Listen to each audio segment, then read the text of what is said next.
this year was absolutely a failure. Now, I'm not saying that there aren't things that happen this year that they can't learn from or they won't benefit from going forward. The pain is part of the process, Brad Stevens says. But this year was a failure. The word process anymore. I hate that word. This year absolutely was a failure when you consider how much better that these guys have gotten. Jason Tatum, third-team All-NBA. When you consider the path that they had, which was easier than paths of prior seasons, when you consider that Ben Simmons didn't play for the Sixers and that the Raptors you were up 2-0 against, you exhibited some mental weakness there, letting them back into the series, threw up red flags all over the place right there. And then against the Miami Heat, an inferior team talent-wise, a 5 seed for a reason, you couldn't get it done in any of the late-game scenarios presented to you. One of the most embarrassing situations you can be in as an athlete, that you couldn't get it done when the pressure was on.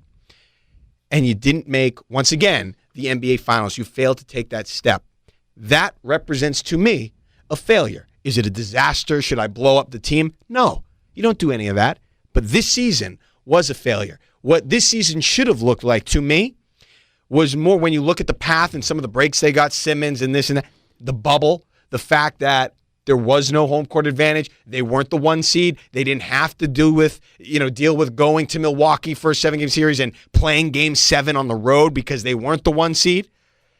This should have looked more like, I think, with the talent they had, what the Bruins' postseason run looked like last year, where they didn't have to play Tampa Bay, where they didn't have to play Washington. They got some breaks. They took advantage of it all the way to Game 7 of the Stanley Cup Final. They lost that game at home. That stinks. It's a good but comparison. They took advantage of the road that they were presented with. They got breaks, and they took advantage of it. That is what this Celtics team should have been able to do, and they were unable to do it. They were barely able to beat Toronto despite being up 2-0. They barely won that series, and they got smoked by the Heat. They could not beat the Heat when it mattered most in the biggest of games, and they were just outclassed mentally.